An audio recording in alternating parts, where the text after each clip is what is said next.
अस्सलामुअलैकुम या अली अलैहिस्सलाम मदद। जी मोमिन, आप देख रहे हैं बाब इमाम टीवी। और बाब इमाम टीवी पर आज हमारा मौजू है दो हदीसें, जो एक हदीस इमाम मोहम्मद बाकर अलैहिस्सलाम और एक इमाम जाफ़र सादिक अलैहिस्सलाम से सरकार कायम आले मोहम्मद अलैहिस्सलाम के बारे में। जैसा कि आप जानते हैं कि हमारी यही कोशिश होती है कि हम अपने वक्त के इमाम कायम आले मोहम्मद अलैहिस्सलाम के बारे में ही आप मोमिनीन तक ज़्यादा से ज़्यादा मालूमात को पहुँचाएँ। तो इसी सिलसिले में आज दो हदीसों का मैंने इंतखाब किया है जो आपके सामने पेश करूँगा। दो हदीसों के जो मैं आपके सामने बयान करूँगा, हवाले तमाम स्क्रीन पर आपको नज़र आ रहे हैं। जो भाई भी देखना चाहे वो इन कुतुब से रजू कर सकता है, यहाँ से ये दोनों हदीसें आपको मिल जाएंगी। सबसे पहले जो हदीस मैं आपके सामने बयान करूँगा वो है इमाम मोहम्मद बाकर अलैहिस्सलाम से। इमाम मोहम्मद बाकर अलैहिस्सलाम के पास एक शख्स बैठा हुआ था और उस शख्स ने के साथ इमाम अलैहिस्सलाम ये फरमा रहे थे कि देखो, अल्लाह ने हज़रत ज़ुल्करनैन को जो है दो चीज़ें उनके सामने पेश की और कहा कि तुम दोनों में से तुमको इख्तियार है, इन दो जो में से एक तुम इख्तियार कर लो। तो हज़रत ज़ुल्करनैन ने नरम बादल को इख्तियार किया और सख्त बादल जो है वो साहिब अमर अलैहिस्सलाम के लिए ज़ख़ीरा कर दिया गया। इस शख्स ने इमाम मोहम्मद बाकर अलैहिस्सलाम से सवाल किया कि मौला, सख्त बादल किस लिए है? तो इमाम मोहम्मद बाकर अलैहिस्सलाम ने फरमाया, जिन बादलों में चमक, गरज, कड़क और बिजली होगी, जब ऐसा अबर होगा तो तुम्हारे साहिब अमर इस पर सवार हैं। बेशक आप बादल पर सवार होंगे और इसके ज़रिए आसमान की बुलंदी की तरफ जाएंगे और 7 आसमान और ज़मीन की मुसाफत तय करेंगे। वहाँ 5 ज़मीनें जो काबिल सकूनत हैं और 2 वीरान हैं। यकीन मोमिन, आपने ये हदीस सुनी कि इमाम मोहम्मद बाकर अलैहिस्सलाम ने इस शख्स के से कहा कि अल्लाह ने हज़रत ज़ुल्करनैन को के सामने 2 किस्म के बादल पेश किए और कहा तुम इनमें से एक अपनी मर्ज़ी से चुन लो। तो हज़रत ज़ुल्करनैन ने नरम बादल को चुना और सख्त बादल जो छोड़ दिया। तो इस शख्स ने इमाम मोहम्मद बाकर अलैहिस्सलाम से सवाल किया कि मौला, ये सख्त बादल क्या है? तो इमाम अलैहिस्सलाम ने उसकी तफसीर बयान की कि ये चमक, गरज, कड़क और बिजली है, और ये इसलिए है कि तुम्हारे जो साहिब अमर इमाम कायम आले मोहम्मद अलैहिस्सलाम इमाम महदी अलैहिस्सलाम है, वो इन बादलों पर सवार होकर ज़मीनों और आसमानों की सैर करेंगे और ज़मीनों आसमानों की मुसाफत को तय करेंगे। और 5 ज़मीनें ऐसी हैं जो आबाद हो सकती हैं, लेकिन 2 ज़मीनें ऐसी हैं जो वीरान हैं। अब हम चलते हैं दूसरी हदीस की तरफ, जो इमाम मोहम्मद बाकर अलैहिस्सलाम के बेटे इमाम जाफ़र सादिक अलैहिस्सलाम की हदीस है।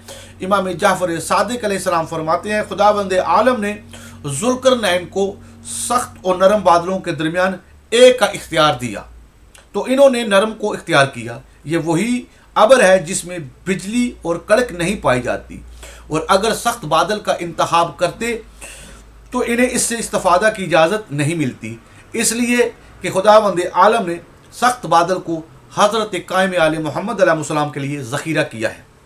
यकीनन मोमिन, ये हदीस भी आपने सुन ली और इस हदीस के बारे में हवाले तमाम मौजूद हैं, आप रजू कर सकते हैं इन कुतुब से और यहाँ से जाके आप देख सकते हैं।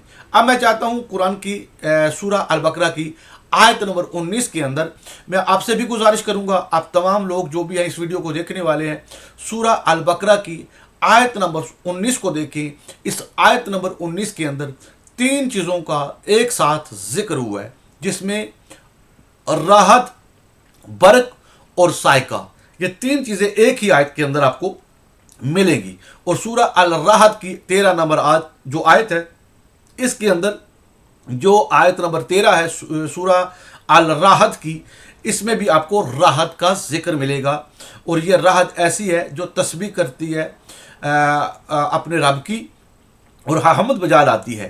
खैर, मैं सबसे पहले आपके सामने मैं ये चाहता हूँ कि सूरा अल बकरा के अंदर जो 3 चीज़ों का जिक्र आया है, राहत, बरक और सायका का, मैं आपके सामने उलमा ने इस पर जो लिखा है वो आपके सामने पेश करना चाहता हूँ।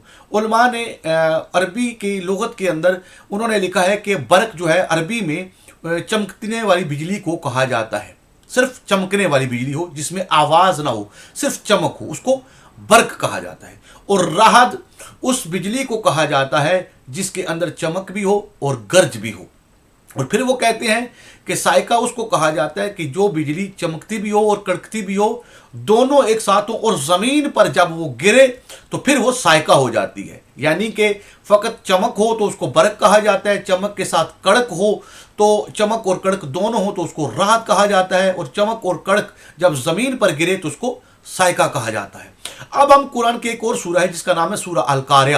سورہ القاریہ کو جب دیکھتے ہیں تو پہلی تین جو آیات ہیں، آیت نمبر 1، 2 اور 3 نمبر آیت، اس میں بھی علماء نے اور مترجم نے جو ترجمہ کیا ہے قاریہ کا، وہاں پر بھی کھڑکھڑانا یعنی کہ ایک آواز کی بات کی ہے۔ اور راحت میں بھی جب ہم نے دیکھا کہ لغت کے اندر علماء نے جب لکھا تو دونوں کا معنی ایک کر دیا، یعنی کہ راحت کا معنی بھی اور قاریہ کا معنی بھی، کھڑکھڑانے والی آواز دینے والی بجلی، دونوں جگہوں پر انہوں نے ایسا کر دیا۔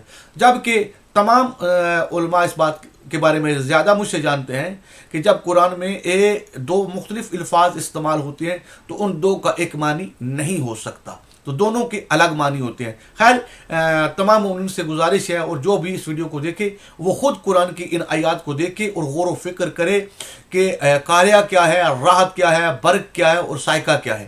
تو اس کے بعد جو حدیث میں نے آپ کے سامنے بیان کی وہ یقیناً آپ کے سامنے فوراً اس کی وضاحت آپ کے سامنے آ جائے گی کہ یہاں سے مراد کیا ہے، اور امام علیہ السلام کو یہ اختیارات کیوں دیے گئے کہ ان چیزوں پر امام علیہ السلام کا اختیار ہے اور وہ کس لیے ہے۔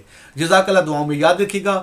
السلام علیکم، یا علی علیہ السلام مدد۔ اور اب سے جاتے جاتے یہ گزارش کروں گا کہ باقی مومنین تک بھی اس ویڈیو کو شیئر کرے تاکہ وہ بھی اس معلومات سے استفادہ حاصل کر سکیں۔